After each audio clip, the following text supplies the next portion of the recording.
के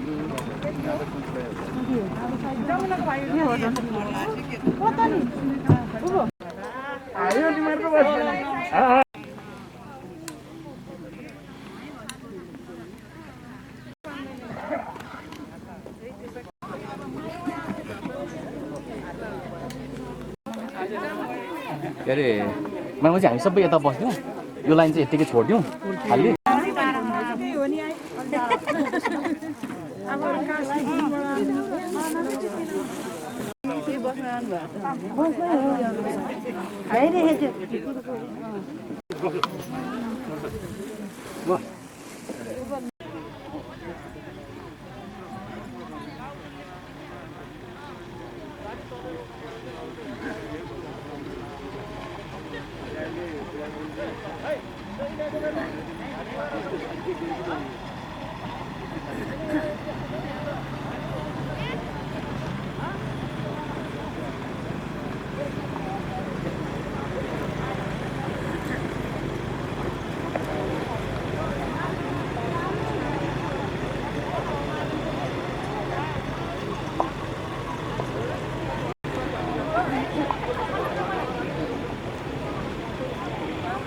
केसरी तपाईहरु यता आउँदैन उहाँहरु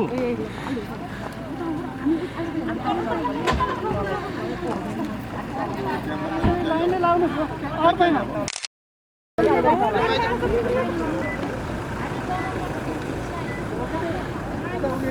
लाइन गर्नु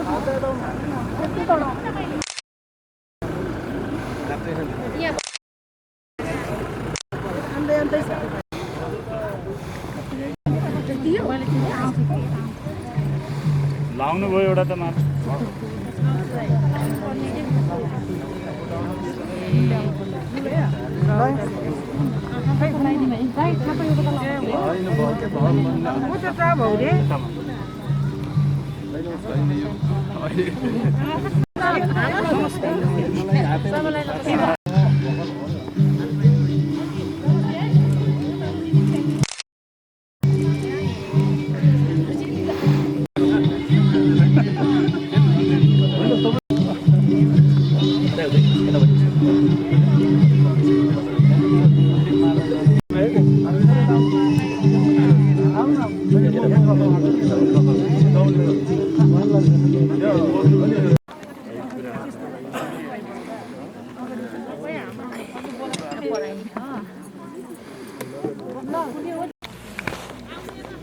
त्यसैले कति पनि ढिला नगरिकन आजको यो औपचारिक कार्यक्रमलाई म अगाडि बढाउन यहाँहरु समक्ष म एकमुष्ट अनुमति माग्न चाहन्छु।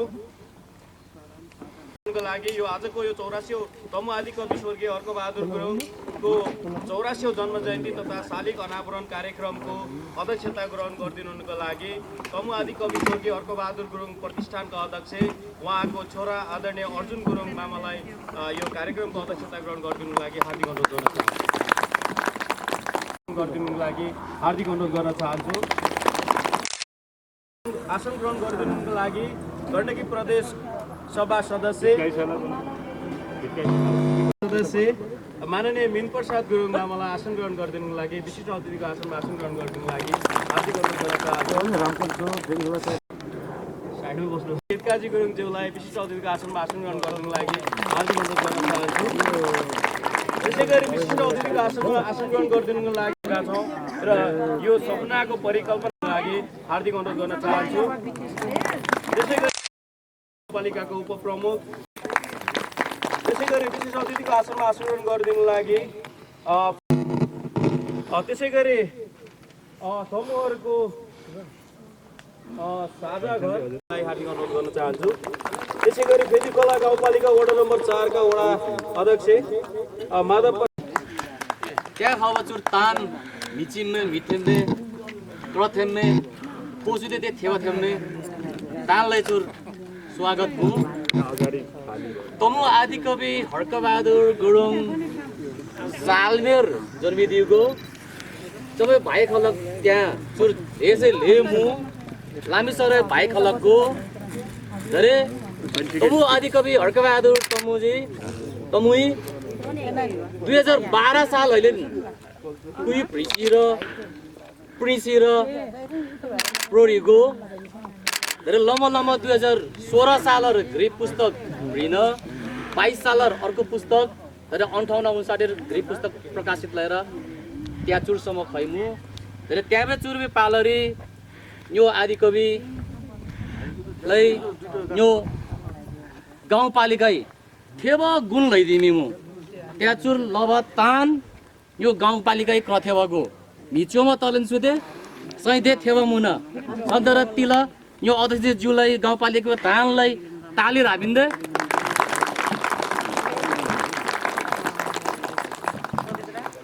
धरे चुर्बे जुल्बे लालाले पारो ल्याउँदो अब मिन्दाई यो हुमदाई लगायत यो दिदी किरण दाई लगायत जम्मा लैन फेरि सुदे स्वागत विषय नचुन्न खाइ ओर्छे ओरे दाई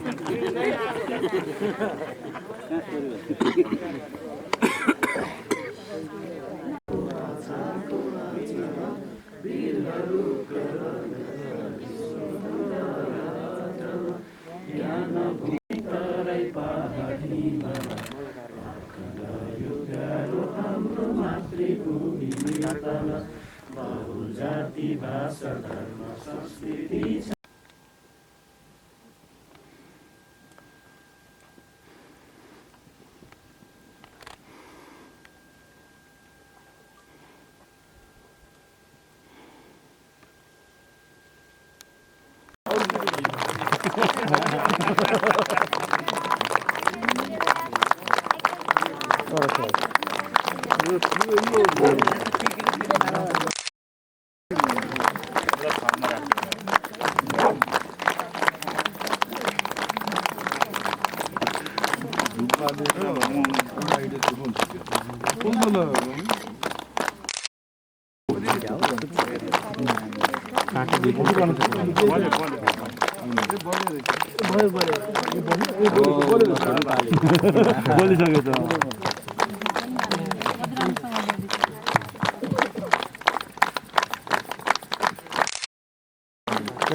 कार्यक्रमको उद्घाटन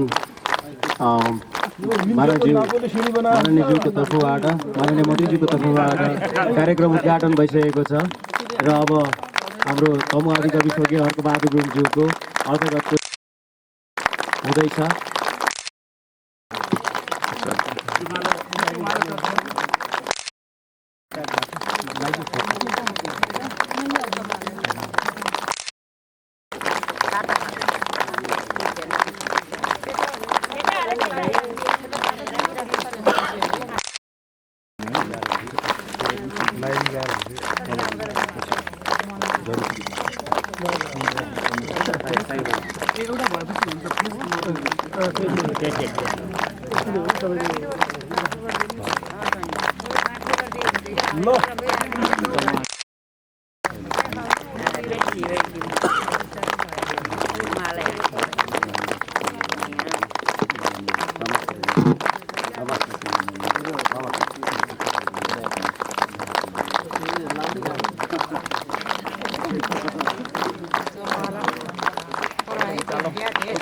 हाम्रो अध्यक्षले गुनासो गर्न पाउँदैन यो डिजाइनिङ चाहिँ गाउँपालिकामा मिलेर एउटा भएको त्यो अध्यक्षले भन्नै पाउनु चाहिँ भन्नु पाउनु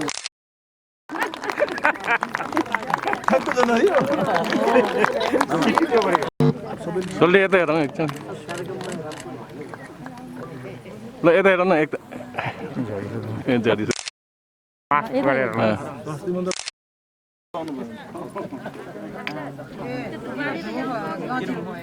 ए यो दु यो हल्का छल लल्ने त यसो गर्न लाग्यो केमा बाल्ने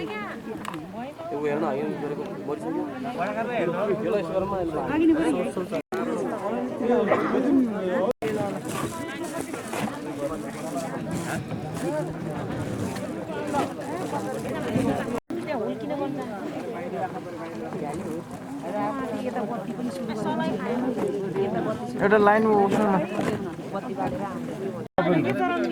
होइन यहाँ तल पनि छ चढाउने यहाँ नि छोड्नु खोइ हामी सिआइको मैले यो सुन्तला हो दिइराखेको खाता माथि गयो फुल तल बत्ती हो रहेछ बत्ती हो सबैलाई नमस्ते गर्दैन भन्छ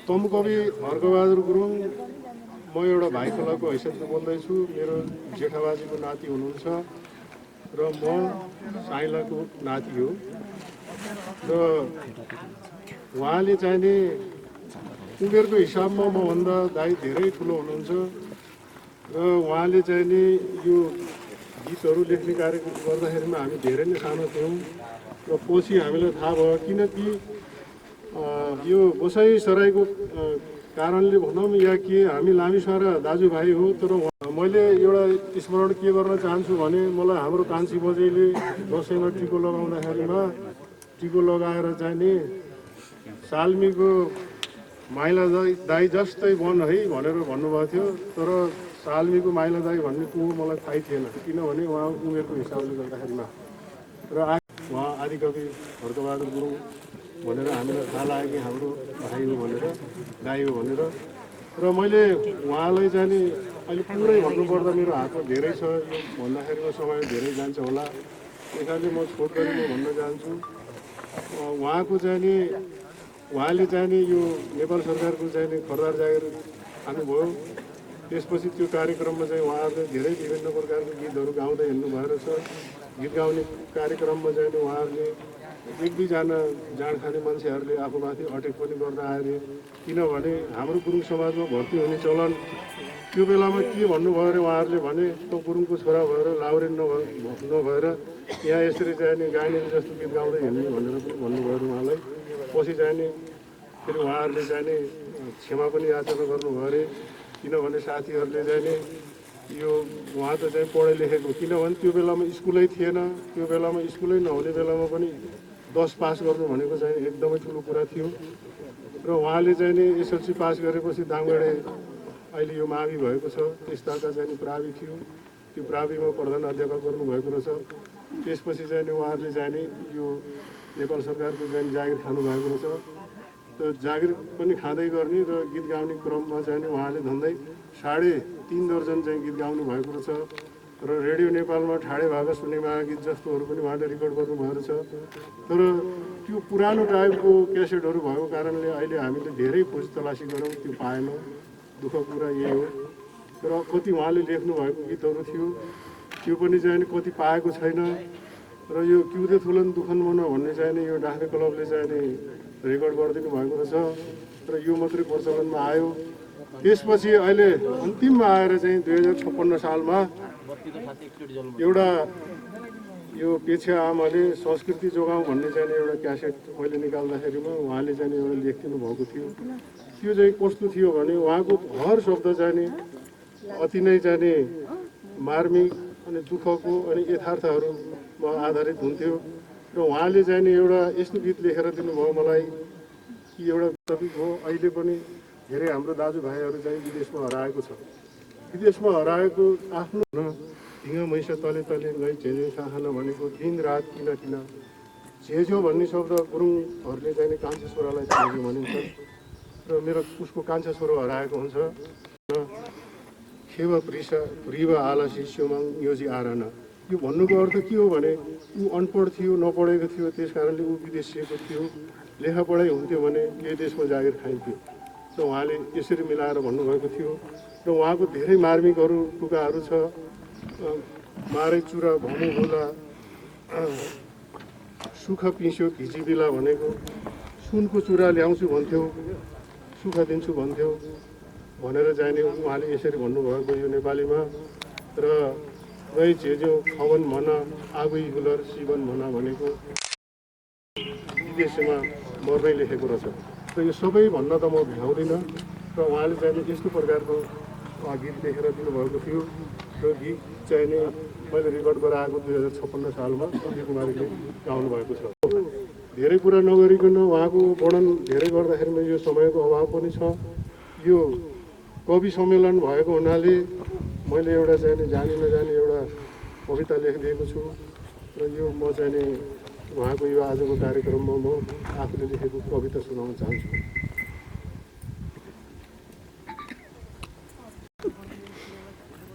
मेरो कविताको शीर्षक छ स्वर्गबाट चित्रगुप्तले पठाइदिएको खबर। स्वर्गबाट चित्रगुप्तले पठाएको खबर हो रे, स्वर्ग र नर्क जाने दो बाटोमा चित्रगुप्तको अफिस छ अरे। स्वर्ग जाने बाटोमा देवगणहरू फलफुल लिएर बस्छन् अरे, नर्क जाने बाटोमा फोडा लिएका वज्रठिङ्गीहरू बस्छन् अरे। यो खबर सत्य नै हो रे, स्वर्गबाट नै आएको हो रे। मरेपछि मृत आत्मालाई चित्रगुप्तको अगाडि खडा गराइन्छ अरे। ठुलो बुक पल्टाएर जीवित हुँदा गरेको पाप कुकर्महरू सबै सुनाइदिन्छ अरे। कति घुस खाइस्, कति भ्रष्ट गरिस्, एक एक गरी सबै सोध्छन् अरे। सबै कुरा थाहा भएपछि पापीहरूलाई वज्रठिङ्गेकै जिम्मा लगाइदिन्छ अरे। वज्रठिङ्गेले जिम्मा पाएपछि भोक्र्याउँदै नर्कको बाटो लान्छ अरे। घुसखोरी पापीहरू रुँदै कराउँदै चित्रगुप्तको पाउ समाई रुन्छन् अरे। जति रोइ कराई गरे पनि हाम्रो देशमा जस्तो छुट त हुँदैन अरे, छुट त हुँदैन अरे। छुटको कुरा गर्यो भने त पुर्राले हानेर भुइँमा लडाइदिन्छ अरे। प्रमाण साबित भएपछि वज्रठिङ्गेकै जिम्मा लगाइदिन्छ अरे। यस्तोलाई पनि लाने त नर्क नै हो रे। यो खबर त स्वर्गबाटै आएको हो रे, स्वर्गबाटै आएको हो रे। सत्य बाटो देखाऊ भने पण्डित पुजारीहरूलाई पनि भनेकै हो रे। भैँखुट्टे झाँक्री लामा ज्योतिषहरूलाई पनि भनेकै हो रे। उनीहरूले पनि बेला बेलामा उटपटाङ गर्दै हिँड्छन् अरे। उपद्रो काम देखेर धर्मात्माहरू अति दुखी हुन्छन् अरे। आजबाट नै सत्य काम गर्नु अरे, नत्र पछुताउनु पर्ला अरे, पछुताउनु पर्ला अरे।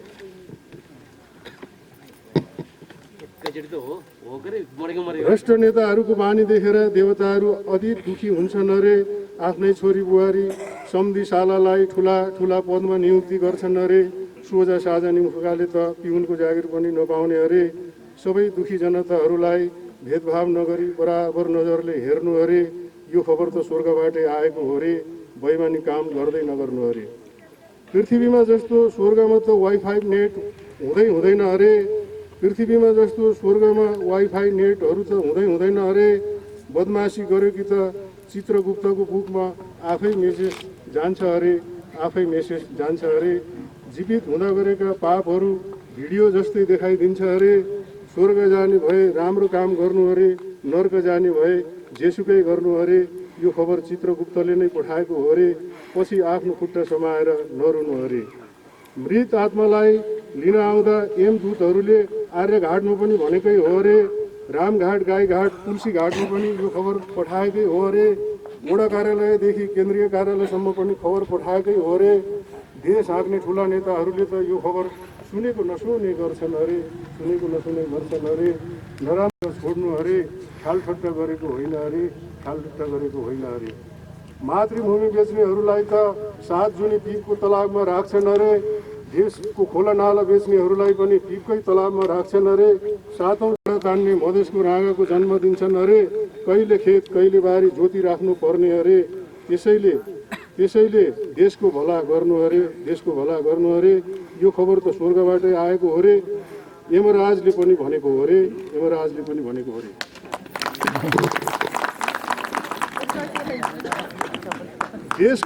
देशको भलो गर्ने, देशको लागि मर्नेहरूलाई त देवगणको जिम्मा लाउँछन् अरे। देशको भलो गर्ने, देशको लागि मर्नेहरूलाई त देवगणको जिम्मा लाउँछन् अरे। देवगणहरूले अनेक थरीका फलफुल मिष्टान्न परिकारले स्वागत गर्छन् अरे। फलफुल मिष्टान्नहरूले स्वागत गर्छन् अरे। मधुर सङ्गीतको धुनमा भजन कीर्तन गराउँदै स्वर्गतिर लान्छन् अरे। युग युगसम्म स्वर्गका सुन्दर सहरहरूमा आनन्दसँग बस्छन् अरे, आनन्दसँग बस्छन् अरे। यो खबर चित्रगुप्तले नै पठाएको हो रे। बिग्रेको मती भए आजैबाट सुधार्नु अरे, आजैबाट सुधार्नु अरे। दशरथ चन्द शुक्रराज गङ्गालाल धर्मभक्तहरू स्वर्गमा छ अरे। दशरथ चन्द शुक्रराज गङ्गालाल धर्मभक्तहरू त स्वर्गमा छ अरे। हाम्रा देश हाँकेर मरेका नेताहरू त स्वर्गमा देखिन्न अरे। निमुखा धर्मात्मा जनताहरू त स्वर्गमा पनि नेता खोज्दै हिँड्छन् अरे। स्वर्गमा नेता नभेटेपछि बोध र ठिङ्गीको फेला त परेन भन्छन् अरे। यो खबर धर्मात्माहरूले नै पठाएको हो रे, स्वर्गबाट नै आएको हो रे। अझै पनि सुधार्ने मौका छ अरे, अझै पनि सुधार्ने मौका छ अरे। आफ्नै सात पुस्तालाई सम्पत्ति नथुपार्नु अरे, आफ्नै सात पुस्तालाई सम्पत्ति नथुपार्नु अरे। आत्मसाक्षी राखी काम गर्नु अरे। मुखले मात्र सिङ्गापुर बनाउँछु नभन अरे, मुखले मात्र सिङ्गापुर बनाउँछु नभन अरे। बाँडी चुटी खानु, सत्य काम गर्नु, यसैमा सबको भलो हुन्छ अरे। यो खबर धेरै पटक पठाएको अरे, चित्रगुप्तले नै पठाएको अरे। यो खबर स्वर्गबाट नै आएको अरे। सुनेको नसुने नगर्नु अरे, पछि पछुताउनु पर्ला अरे। कसैलाई दुःख नदिनु अरे, यसैमा सबको भलो हुन्छ अरे, यसैमा सबको भलो हुन्छ अरे। धन्यवाद। आर्थिक मामिला तथा योजना मन्त्रालय मन्त्रीज्यूको माननीय मन्त्रीज्यूको निजी सचिव तेजबहादुर चाक्ली सरलाई म हार्दिक अनुरोध गर्न चाहन्छु।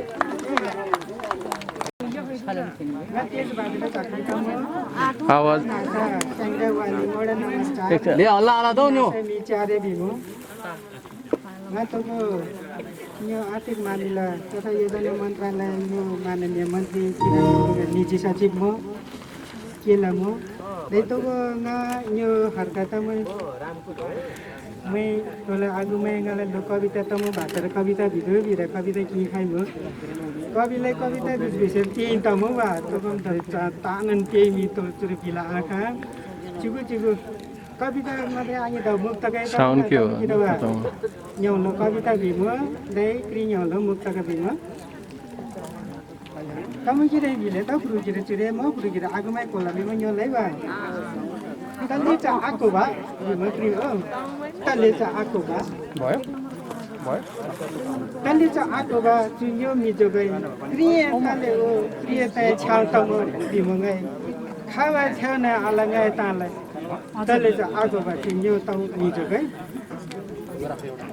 पयो पयो क्रि मोबाइलले छोता म यो भने क्रि त को खम को मका लौ खम के छ्याबै तले चा आको बा चुन्यो मिजो गई मिलाए मुले तामी क्रि लमिदो आकिर बा मिमलाई क्यार बोमिदो छा आलामा ख्याउ ले त दिमो तले चा आको बा चुन्यो मिजो गई लाए लाए खे तले तुए मिथेबा नसो नसो ता कोले ताई बिबा खेवा आखेबा छागु युला यादिबा तले चा आको बा चुन्यो मिजो गई युला वाथि छ्याउ युला यादिमो लिसो लिसो थोसा तै प्रतिमो चुरे के युलै क्ले खिए तमो तले चा आको बा चुन्यो मिजो गई चु कविता कृत वा फेरि अर्को त मलाई सेका जी भने पिले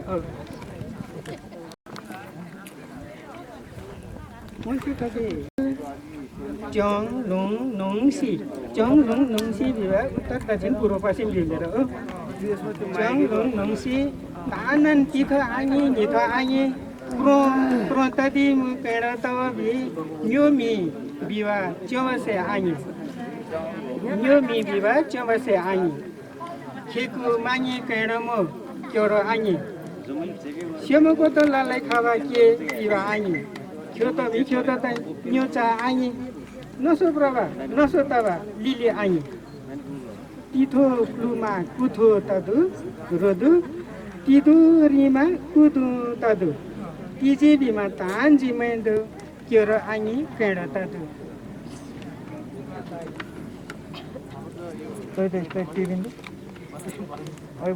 जुता त्यहाँ बि आङी जुता त्यहाँ बि आङी स्योम्बेको यो जुजुमै स्योमको त रबाको योलाई के चोलाई भि लोसै पिबाको चतामी मै ची अनि त ची भ्यू अनि मै भ्यू चता मै क्योरो आङी पेडो त मिलै क्योरो था तौ पोमा आपो क्याइ छै नस लिस खनै हाम्रो न्योल मिखु नेपे तोय भने के आचो छतै तान क्योरो आङी पेडो त कड़ता कविता चु चकन्ताइ वा मल्स्यो कति दिले ओ मी योमा मी छाबा सुन योमा सुन छाबा भन्नु ठिकै छ यहाँ ठिकै छ त्यो त मी योमा मी छाबा सुन योमा सुन छाबा मी योमा मी छाबा सुन योमा सुन छाबा कहीं तो मल्स्यो कति हो मी योमा मी छाबा सुन योमा सुन छाबा के थेमा के छाबा तो बिमु चाहिँ छाबा खी क्यादा nga chonda tale bani gola gola bi ui mala khi kyanda nga chonda tale bani gola gola bi ui mala sena beta khaiban mule bani kwe pri pe ra ra ui mala tinaga tota ji khi sahara nga nasarata ji nga sahara yala ahalta ji khi nasatara ahalta ji khale khale morar donle tiple kya jorna tolo कोना किन ngol दिलो छे त्यही बिले phone kilo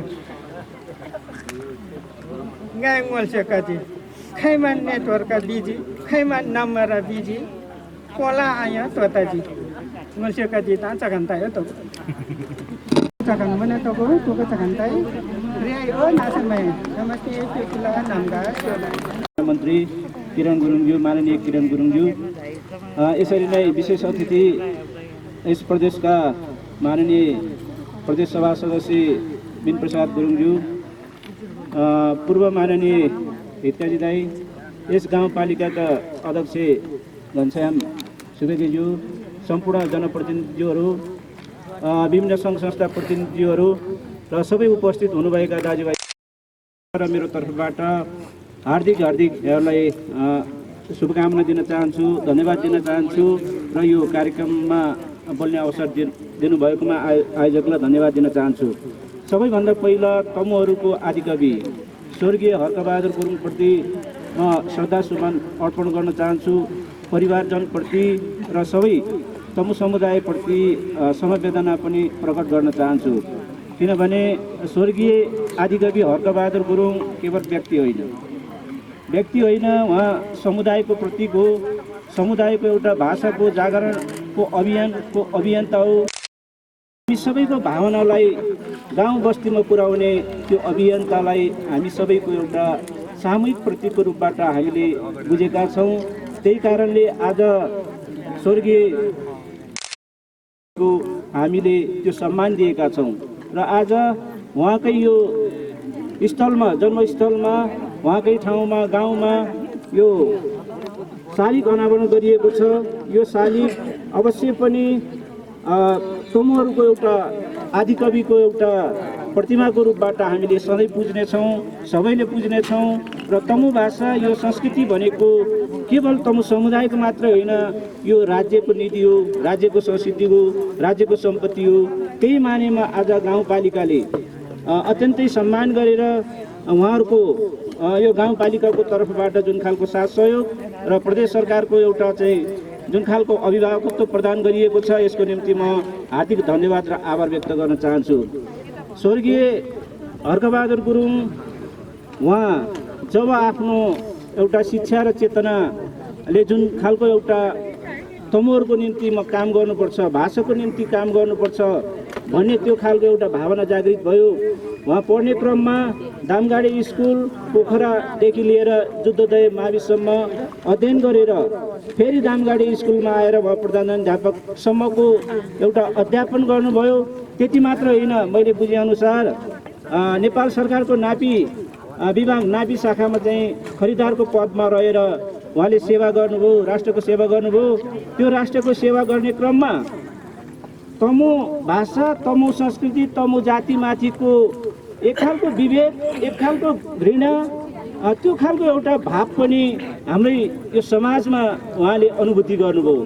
त्यसैले भाषाप्रति किन घृणा गरिएको छ, किन अपमान गरिएको छ, समुदायको यो भावनामाथि किन यो खालको एउटा विभेदको एउटा यो वातावरण छ भन्ने उहाँलाई त्यो चोटले चाहिँ छोएको कुरा हामीले उहाँको इतिहास पढ्दाखेरि बुझ्छौँ।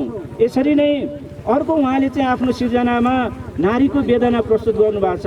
अर्को उहाँको सिर्जनामा यहाँको सामन्ती प्रथा व्यवस्थाको अन्त्य हुनुपर्छ भन्ने कुराहरूलाई चोटिलो प्रहार गर्नुभएको छ।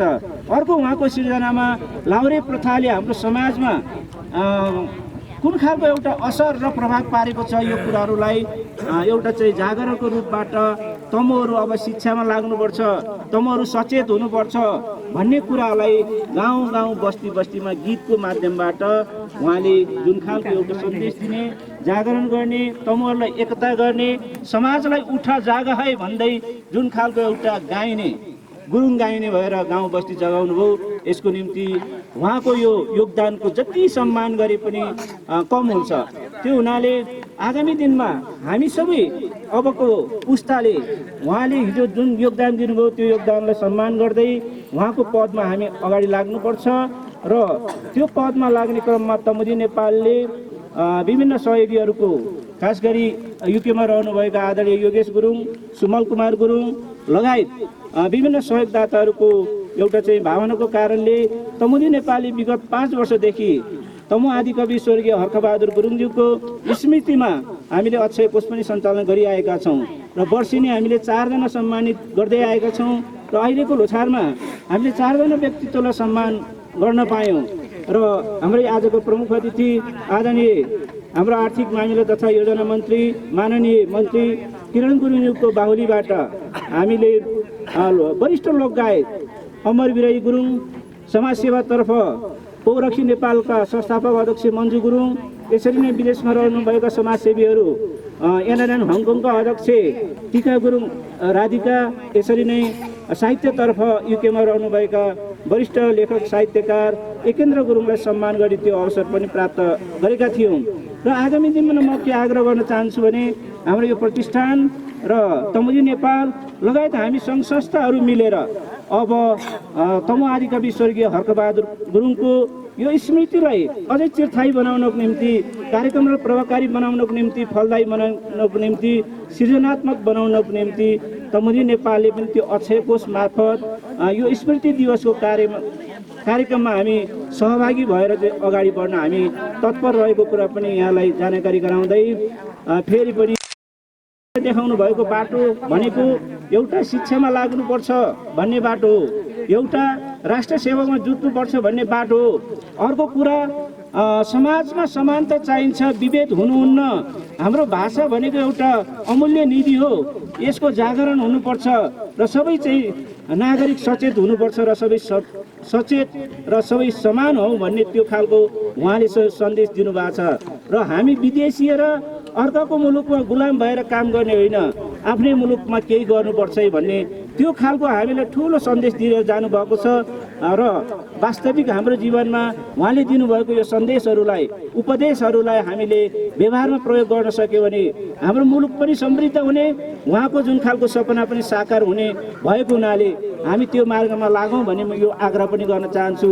र गाउँपालिकाको तर्फबाट जुन खालको हाम्रो घनश्याम लगायत उहाँको टिम जुन खालको ऊर्जाशील टिम छ, यो टिमले स्वर्गीय आदिकवि हर्कबहादुर गुरुङको त्यो भावनालाई सम्बोधन गरिदिनु भएको छ, बुझिदिनु भएको छ। यसको निम्ति म फेरि पनि धेरै धेरै आभार र धन्यवाद व्यक्त गर्न चाहन्छु। आगामी दिनमा यहाँ पार्क बन्ने बेलामा होइन, यहाँ प्रतिष्ठानको विभिन्न गतिविधि र योजनामा गाउँपालिकाको, प्रदेश सरकारको लगायत विभिन्न सङ्घ संस्थाको र हामी गाउँलेहरूको सबैको साथ सहयोगको अपेक्षा राख्दै फेरि पनि तमु आदिकवि स्वर्गीय हर्कबहादुर गुरुङप्रति श्रद्धासुमन व्यक्त गर्दै मेरो भनाइ यहीँ अन्त्य गर्न चाहन्छु। धन्यवाद। गण्डकी प्रदेश सरकार आर्थिक मामिला तथा योजना मन्त्री मान्य किरण गुरुङज्यू, कार्यक्रमको प्रमुख अतिथि, हाम्रो आशा भरोसाको केन्द्र, त्यसै गरी फेदीकोला गाउँपालिकालाई माया गरिरहने हाम्रो यस प्रदेशको मान्य मिलप्रसाद गुरुङज्यू, गाउँपालिकाको उपाध्यक्षज्यू, यसै गरी हामी तम्बु सङ्घ संस्थाबाट प्रतिनिधित्व गर्नुहुने स्थानीय सरकारको तर्फबाट कुनै कन्जुसाइ राखिरहेको छैनौँ।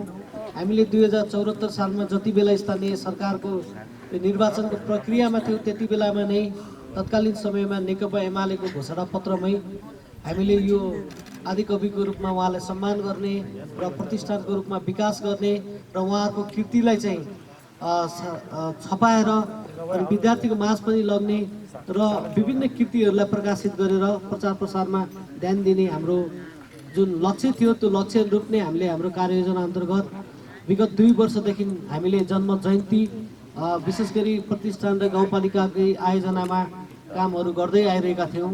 यसै सन्दर्भमा यो वर्ष हामीले यो अर्धकटको मूर्ति स्थापना गर्ने, यसमा एउटा पार्क निर्माण गर्ने र त्यो पार्कको निम्ति हामीले एउटा यसको मास्टर प्लान डिपिआर गाउँपालिकाले गरिरहेको छ र अहिले सुरुवातको समयमा हामीले थोरै बजेटबाट यो अनावरणको प्रक्रियामा अगाडि बढ्यौँ र आज हाम्रो मन्त्रीज्यूले यसलाई अनावरण गरिसक्नु भएको छ। म उहाँलाई हृदयदेखि धन्यवाद पनि व्यक्त गर्न चाहन्छु। वास्तवमा हामी कला संस्कृतिमा अत्यन्त धनी छौँ। हाम्रो आदिकवि हर्क गुरुङले लेखिएका कुराहरू, उहाँले आफ्ना कृतिहरू यिनी अङ्ग्रेजी माध्यममा हुन्थे भने आज विश्वमा ह्यामलेट जस्ता चर्चित कुराहरू अथवा सेक्सपियरका रूपमा आउने थुप्रै ग्रन्थीको रूपमा चाहिँ अगाडि बढ्दै होलान्। तर यो भाषा आफैमा अल्पसङ्ख्यक हुँदैन, तर यो लोपोन्मुख पनि हुँदैन, तर यो भाषा आफैमा पनि सबैले बुझ्ने कुरा पनि नहुँदो रहेछ। तर यसलाई माध्यम चाहिँ बनाउनु पर्ने रहेछ, जुन उहाँले आफ्नो त्यो समयमा चाहिँ विभिन्न आफ्नो वैदेशिक रोजगारमा बाहिर जाने अनि भर्तीका कुराहरूदेखि लिएर जुन हाम्रो गुरुङ संस्कारमा देखिएको यो मृत्यु संस्कारको काम लामो समय बढी खर्चिलो यस्ता कुराहरूलाई कम गर्नको निम्ति यति समाजवादी उहाँका सन्देशहरू छन्। जुन अन्यायमा परेका व्यक्तिहरूको विरुद्धमा आवाज उठाउनुपर्छ, समाजलाई एकजुट भएर बोल्नुपर्छ। उहाँहरूका यस्ता कुरा जुन क्रान्तिकारी विचारहरू थिए, ती विचारहरू उहाँले जुन गुरुङ भाषामा लिपिबद्ध गर्नुभएको छ, उहाँले जुन कृतिहरूलाई चाहिँ प्रकाशित गर्नुभयो र कुन विभिन्न ठाउँको कृतिहरूमा धेरैले सहयोग गरिराख्नु भएको छ र कतिपय अप्रकाशित भएका कृतिहरूलाई चाहिँ आज गाउँपालिकाले सङ्ग्रह गरिरहेको अवस्था छ। यसमा विशेष गरी हामीले हाम्रो शिक्षा शाखाको रामचन्द्र गुरुङ सर र बहादुर सिंह दाईलाई हामीले जिम्मा दिएका छौँ र हामीले यति बेला स्थानीय पाठ्यक्रम पनि निर्माण गरिरहेको अवस्था छ। त्यो स्थानीय पाठ्यक्रममा हामीले अवश्य पनि कक्षा 1 देखिबाट कक्षा 8 सम्मको विद्यार्थीलाई हाम्रो यही क्षेत्रमा रहेका हिजोदेखिका परिचित धार्मिक ऐतिहासिक पर्यटकीय अनि संस्कृतिसँग जोडिएका व्यक्तिहरूको जीवनी लगायत अन्य क्षेत्रको विषयमा पनि जानकार गराउने, त्यसमध्ये पनि हाम्रो हर्क गुरुङज्यूको जीवनीलाई त्यसमा आबद्धता गराएर उहाँले जुन आफ्ना कृतिहरू छन् ती कृतिहरूलाई पनि हामीले स्थानीय पाठ्यक्रममा समावेश गरेर विद्यार्थीलाई कक्षा कोठामै पढाउने जुन उद्देश्यका साथ यो कामलाई पनि फेदीखोला गाउँपालिकाले अगाडि बढाइरहेको कुराहरू म तपाईँलाई जानकारी गराउन चाहन्छु। हामी नयाँ शैक्षिक सत्र अहिले वैशाखबाट अब हाम्रो नयाँ शैक्षिक सत्र सुरुवात हुन्छ, त्यति बेला हामीले हाम्रो विद्यार्थीलाई उहाँको जीवनी पढाउँदैछौँ। यो कुरा पनि म आजको माझमा माननीय मन्त्रीज्यू यहाँ हुनुहुन्छ, हाम्रो माननीय संसदज्यूहरू, उहाँलाई यो फेदीखोला गाउँपालिकाले गरेको प्रयासको बारेमा जानकारी गराउन चाहन्छु। हामी उहाँको यो शालिग निर्माणको लागि चाहिँ ठाउँ खोज्ने सन्दर्भमा हाम्रो पूर्व मान्यज्यू हिक्काजी गुरुङज्यूसँग धेरै सल्लाह गऱ्यौँ। धेरै उहाँहरूको पनि सल्लाह सुझाव र ठाउँहरूको उपयुक्तको विषयमा यही ठाउँ नै उपयुक्त हुनसक्छ, किनकि हामीले उहाँको जन्मथलो पनि थियो र उहाँको जन्म घर पनि छ। त्यो घरमा गरिरहँदाखेरि पछि थुप्रै विकास गर्न सकियो भने सङ्ग्रहालयको रूपमा विकास गर्न सकिएला, तर कम्तीमा पनि यो धेरै मान्छेहरू हिँडडुल गर्ने, धेरै मान्छेको सम्पर्कमा आउने, पर्यटकीय हिसाबले पनि राम्रो सम्भावना बोकेको यो रामकोट र उहाँको जन्मथलो पनि नजिकै भएको ठाउँमा कम्तीमा पनि दिनमा 100-200 जना मान्छेले उहाँको बारेमा कसको शालिग रहेछ, के रहेछ, कस्तो व्यक्ति हुँदो रहेछ भनेर कम्तीमा पनि जानकारी लिन सजिलो होस्, बुझ्न सकोस् भनेर हामीले यो ठाउँ छाउन गरेका हौँ। तसर्थ कतिपय हाम्रो लामिछारातिरको दाजुभाइहरूको हाम्रो पञ्चबोली त्यो डाँडामा गर्न पाएको भए पनि राम्रै हुन्थ्यो भन्ने राम्रो सुझावहरू दिनुभएको थियो। अन्यथा त्यसलाई हामीले नलिउँ, यो किनकि अलिकति बढी हाइवेको साइड भएको हुनाले हामीले यो ठाउँलाई चाहिँ हाम्रो गाउँ कार्यपालिकाको बैठकबाटै निर्णय गराएर यो ठाउँ चाहिँ छनौट गरेका छौँ। अत्यन्त राम्रो छ। त्यस कारणले गर्दाखेरि हामी हाम्रो धर्म संस्कृति रीतिरिवाज फरक छ, फरक वेशभूषा छ, तर हामीले हाम्रो यो ठाउँको हाम्रो फेदीखोला गाउँपालिकाको जुन गौरवको जुन हाम्रो सम्मान गर्न लायक, हामीले त वास्तवमा यो गण्डकी प्रदेशले नै यो महत्त्वपूर्ण कार्यक्रमको रूपमा अथवा आफ्नो एउटा भाषाको जुन एउटा कृतिको रूपमा जुन प्रकाशित भएर अगाडि बढिराख्नु भएको थियो, त्यो तत्कालीन समयमा हाम्रो तमु आदिकवि हर्क गुरुङलाई यो उहाँको चाहिँ एउटा जुन गुरुङ समुदायसँग जोडिएको त्यो एउटा हाम्रो विधाले एउटा चाहिँ सम्मानको स्वरूप एउटा आदिकवि दिएको छ भने राष्ट्रले नै, राष्ट्रको नेपाल सरकारले नै यो आदिकविको रूपमा गुरुङ भाषाको यसलाई घोषणा गरेर अगाडि जानुपर्छ भन्ने कुरा म गाउँपालिकाको तर्फबाट जोरदार ढङ्गले माग पनि गर्न चाहन्छु र हामीले यो सम्बन्धी आवश्यक ठाउँमा पहल र आवाजहरू पनि उठाउनुपर्छ भन्ने कुरामा म जोरदार ढङ्गले यो कुरालाई व्यक्त गर्न पनि चाहन्छु। यति बेला हामी फेदीखोला गाउँपालिका विकासको रफ्तारमा जुटिरहेका छौँ। सङ्घ सरकार, प्रदेश सरकार, गाउँपालिका सबैको साझेदारी मोडलबाट हामी अगाडि बढिरहेका छौँ। माननीय मन्त्रीज्यू यहाँ हुनुहुन्छ, सांसदज्यू यहाँ हुनुहुन्छ, तपाईँहरू सबैजना यहाँ उपस्थित हुनुहुन्छ र हिजोको फेदीखोला र आजको फेदीखोलाको स्वरूप परिवर्तन हुँदैछ। हिजो हामीलाई जुन खालको स्वरूप यो खाका तयार गर्नुहुने हाम्रो अग्रजहरू थुप्रै हुनुहुन्छ, यहाँ उहाँहरूले थुप्रै योगदान गर्नुभएको छ। उहाँहरूले नै कोरेको अन्त गर्न चाहन्छु। धन्यवाद, नमस्कार। गुरुङहरूको, तमुहरूको आदिकविको रूपमा हामीहरूले अहिले हाम्रो एउटा अभियान हो यो। यसमा यो कार्यक्रममा आज यो र त्यही क्रममा उहाँले बोल्ने भाषाको कुरा, हामीले अङ्गीकार गर्ने संस्कारको कुरा भन्ने हो भने त्यो अझ सबै तमुहरूले भाषा बोल्ने कुरा, सबै तमुहरूले आफ्नो संस्कार संस्कृति चाहिँ हामीले अवलम्बन गर्ने कुरा, त्यो कुरा फेरि अझ पनि त्यो जनसङ्ख्याको हिसाबभन्दा पनि तल छ। गण्डकी प्रदेशकै कुरा गरिरहने बेलामा साँचो भन्ने हो भने त अब हामी तमुवानको कुरा नि गऱ्यौँ। मूल थलो खोला सोथार जुन चाहिँ तमुहरूको उद्गम स्थलको अहिले हामीहरू एउटा राज्यले प्रयत्न त गरेका छ, अझै पनि हामी सन्तोषजनक किसिमबाट या जे जति चाहिने त्यसलाई अगाडि ल्याउन पर्ने हुनपर्ने त्यो कुरा अझै पनि व्यवस्थित हुन सकिराखेका छैन। त्यसका थुप्रै पाटाहरू छन् है। त्यहाँ चाहिँ राज्यले चाहिँ नीति बनाउने, बजेट छुट्याउने या कार्यक्रम ल्याउने कुरा एउटा पाटो हुने रहेछ। अर्कोतिर हामी तमुहरू नै विशेष गरेर अर्काले गरिदिने भन्ने कुरा भन्दा पनि हामी तमुहरूको अभियन्ता हामी आफै त्यहीँभित्रबाट केही कुरालाई त्यसलाई अलिक विशेष किसिमबाट हृदयङ्गम गरेर अगाडि बढ्यो भने त्यो पाटो अलिक सकारात्मक र अलिक सहज किसिमबाट र चाँडो हुने रहेछ। त्यस्तो किसिमको अभाव पनि अहिले हामीहरू देखिरहन्छ। खालि हामीलाई सद्भाव राख्ने, अनि सहयोग गर्ने त्यस्ता व्यक्तित्वहरूले गरिरहने बेलामा अलिकति धकल्न पर्ने, डोडाउन पर्ने जस्तो त्यो खालले चाहिँ त्यसरी गरिरहेको स्थिति देखिन्छ।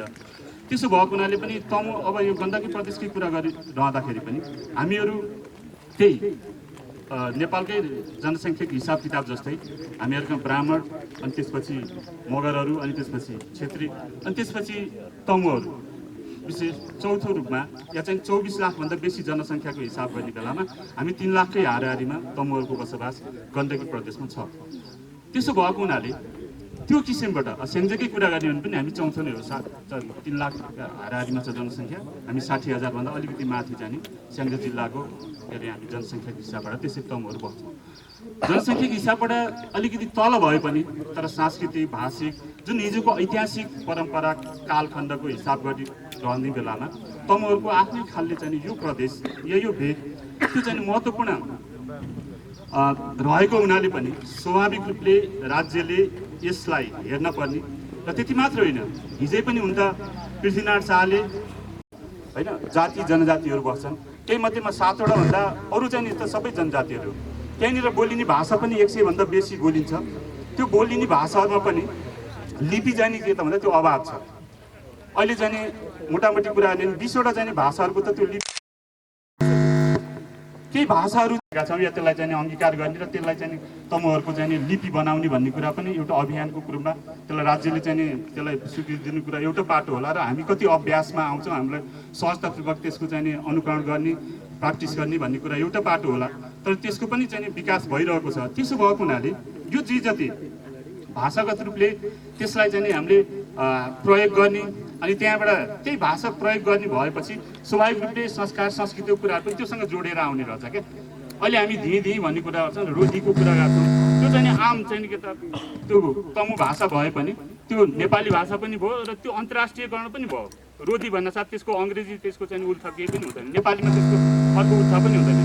त्यो चाहिँ स्वाभाविक रूपले गुरुङ भाषाबाट नेपालीकरण हुँदै विश्वकरण भइसक्यो हो। यो स्थितिबाट यो खालले जति व्यापक रूपमा प्रयोग सहजता हुन्छ यो खालले चाहिँ जाने कुराहरू भएको हुनाले पनि यो मैले निवेदन गर्न खोजेको कुरा के भन्दाखेरि यस्तो चाहिँ नि हाम्रो एउटा खालले अहिले जसरी हामी आदिकवि अध्यक्षजीले भन्नुभएको थियो स्वाभाविक रूपले यो एउटा अभियान हो र अहिले हामीहरू तमुहरूले बिचमा हामीहरू तमुहरूको आदिकवि भनेर राखेका छौँ। तर यसले अथेन्टिक रूपमा होइन त्यो राज्यले चाहिँ नि या प्रदेश सरकार या चाहिँ नि के अरे नेपाल सरकारले यसलाई आधिकारिकता दिएर तमुहरूको चाहिँ राष्ट्रकवि हो भनेर त अहिले घोषणा राखेन। यो पनि एउटा अभियान र आन्दोलनको कुरा हो। यो पनि चाहिँ के त भन्दा यो कार्यक्रममा हामीले बिर्सन नहुने र हामी सबै उपस्थितहरूले बिर्सन नहुने कुरा पनि के हो त भन्दा हामी खालि हामीले आधिकारिक भनेर मात्र होइन क्या, त्यसको चाहिँ विषयमा त्यो त्यसका पनि सर्टेन केही क्राइटेरियाहरू पनि होला। जे जस्तो अहिले हामीहरू दुःखका साथ भन्नुपर्छ, हामीले जे जसरी अहिले सम्मान व्यक्त गरिरहेका छौँ, उहाँप्रति आदर भाव व्यक्त गरिरहेका छौँ, तर उहाँका चाहिँ नि कृतिहरूलाई जोगाउने कुरा हुन त मूलत परिवारको कुरा पनि, किन भन्दा उहाँसँग उहाँका सहपाठीहरू त्यस्तै कुराहरूसँग बेसी चाहिँ नि उहाँले गरेका गतिविधिका कुराहरूदेखि लिएर उहाँका चाहिँ नि कृतिहरूको कुरा संरक्षण गर्ने कुरा, खोज गर्ने कुरा, यो कुरा चाहिँ नि हामी कति गर्न सक्यौँ भन्ने कुरा अहिले पनि एक खालले भन्ने हो भने म यहाँबाट बोलिरहने बेला मलाई सिउलुर आएर नि बोल्नुपर्ने स्थिति छ। किन भन्दा म हिजो थोरै समय तमुदी नेपाल होइन कि तमु छोजादीसँग चाहिँ नि रिलेटेड सम्बन्धित हुनुहुन्थ्यो, हामी केही कार्यक्रमहरू जान्थ्यौँ, हिँड्थ्यौँ, गर्थ्यौँ, तर त्यतिखेर यसको गम्भीरतालाई या यसलाई भोलि चाहिँ एउटा हाम्रो इतिहास हो, संस्कार हो, या चाहिँ यो चाहिँ एउटा ऐतिहासिक निधि हुन्छ र यसलाई जोगाउनुपर्छ र पुस्तान्तरण गर्नुपर्छ, त्यस्तो किसिमबाट कहिल्यै सोचिएन कि मैले पनि सोचिनँ। त्यसो भएको हुनाले यो कुरा एकदम गम्भीर चाहिँ नि जे जति हामी अहिले उहाँप्रति सम्मान व्यक्त गरिरहने बेलामा या चाहिँ हामी आदिकवि भनेर गइरहेका छौँ, यसलाई पुष्ट्याउनको लागि उहाँका चाहिँ कृतिहरूलाई हामीहरूले चाहिँ सुरक्षित राख्ने, त्यसलाई उजागर गर्ने अनि त्यसको चाहिँ व्यवस्थित किसिमबाट जस्तो हामी प्रतिष्ठानको कुरा रहेछौँ त्यहाँ संरक्षित किसिमबाट राख्ने र एकदमै धन्यवाद म दिन चाहन्छु खेतीखोला चाहिँ गाउँपालिकालाई, जुन खालले चाहिँ यो अभियान या यो चाहिँ स्रष्टालाई सम्मान गर्ने, यो निधिलाई चाहिँ पहिचान गरेर खेतीखोला गाउँपालिकाको एउटा सम्पत्ति हो, साझा सम्पत्ति हो, यो तमुहरूको या उहाँहरूको परिवारको इष्टमित्रको मात्रै नभएर तमु भाषा संस्कृति र राष्ट्रकै एउटा चाहिँ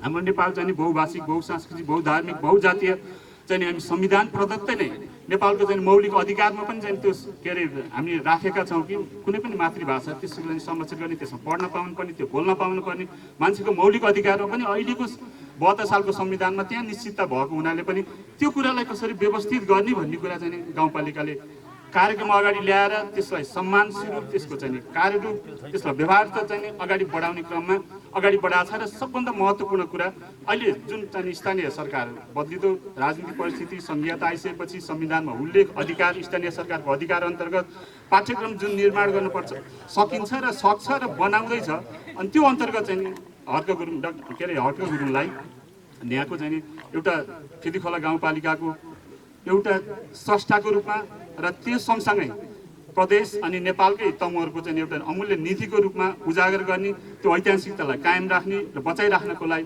जुन पाठ्य पुस्तकमा चाहिँ राखेर आफ्ना सन्ततिहरू तमुहरूलाई मात्र नभएर सम्पूर्ण चाहिँ खेतीखोलावासीहरूलाई त्यस बारेमा चिनाउने अनि अरू नेपालीहरूलाई पनि चिनाउने, अरू विदेशीहरूलाई पनि त्यो बारेमा जानकारी गराउने जुन अहम चाहिँ भूमिका खेल्नु भएको छ, म यही मञ्चबाट चाहिँ हार्दिक सम्मान चाहिँ खेतीखोला गाउँपालिका अध्यक्ष लगायत उहाँहरूको टिमलाई चाहिँ गाउँपालिका परिवारलाई दिन चाहन्छु। त्यसो भएको हुनाले यस्ता कामहरू मलाई लाग्छ हामीहरू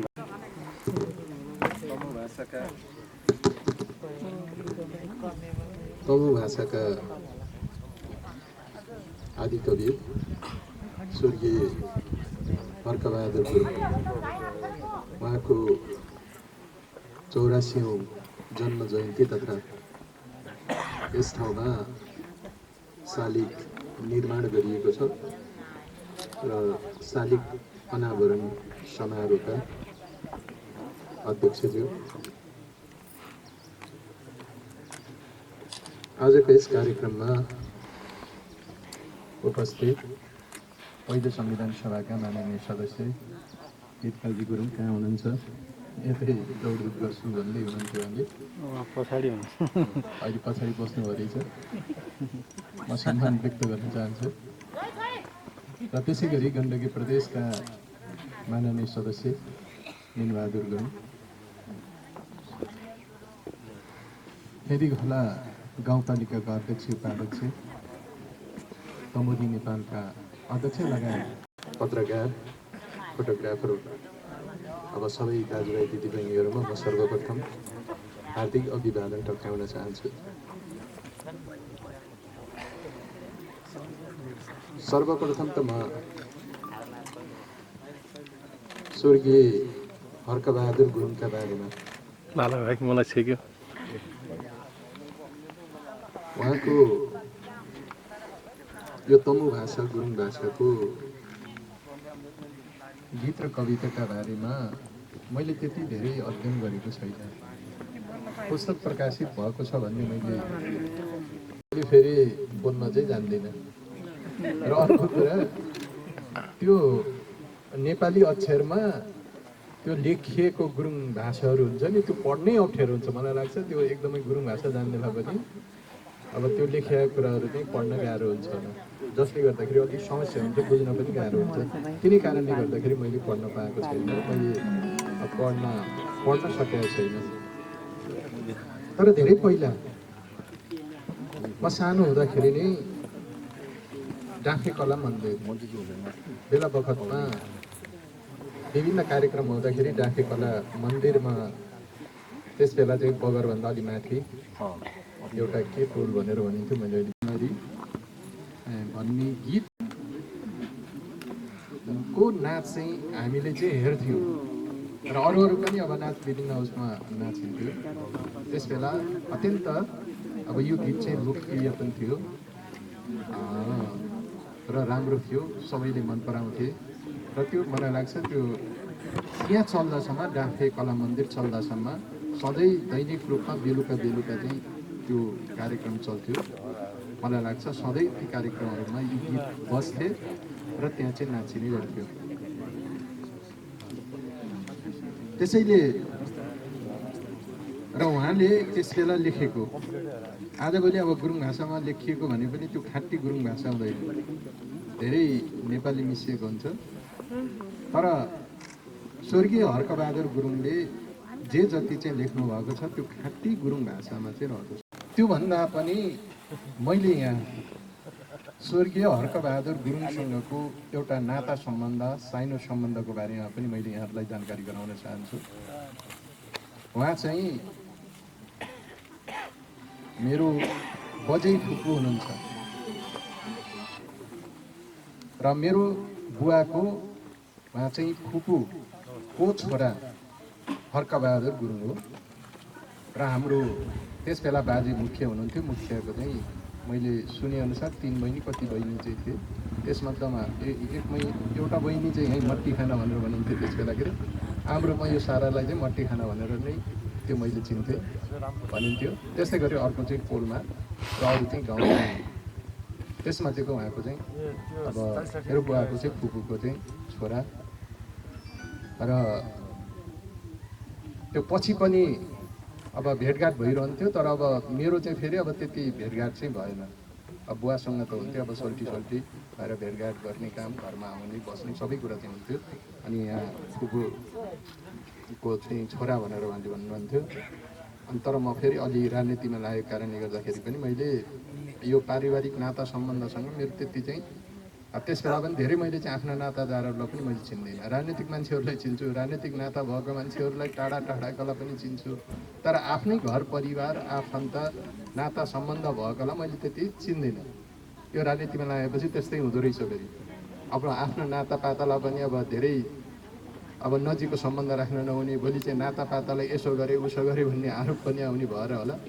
अब राजनीतिमा लागिसकेपछि राजनीतिक नाता सम्बन्ध त्यो जहाँको सुकै होस्, देशको जुनसुकै कुनाको होस्, उनीहरूसँग नै बढी अब हिमचिम हुने भएको कारणले गर्दाखेरि पनि अब त्यो त्यति साह्रो चाहिँ त्यो भाषा त्यो समाजले जोसुकैलाई पनि अब मान सम्मान गर्न चाहिँ सक्छ।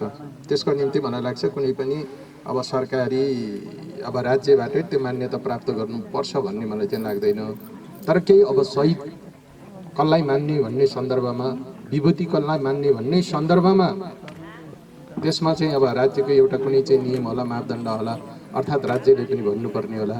त्यस्तै गरेर अब महाकवि चाहिँ लक्ष्मीप्रसाद देवकोटा भनियो नेपाली भाषाका, मलाई लाग्छ कुनै राज्यले भनिएको होइन। त्यस बेला चाहिँ सम्मानको निम्ति कसरी सुरु गरे, अब कवि शिरोमणि भनेर चाहिँ सुरु गरे। त्यो जगतले, त्यो क्षेत्रले, जसले भन्नुपर्ने त्यो साहित्यिक अब क्षेत्रले, त्यो समाजले भनिसकेपछि आदिकवि चाहिँ भानुभक्त आचार्य भए। त्यस्तै गरेर कवि शिरोमणि भनेर लेखनाथलाई चाहिँ भनियो।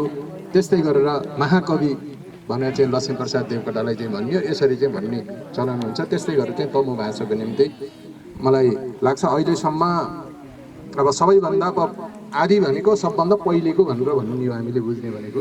अब तमु भाषाको त्यसभन्दा अगाडि पनि अब गीत लेखिएन त्यो भन्दा पनि तर लिखित रूपमा चाहिँ अब गीत लेख्नेमा अब उहाँ नै पर्नुहुन्छ।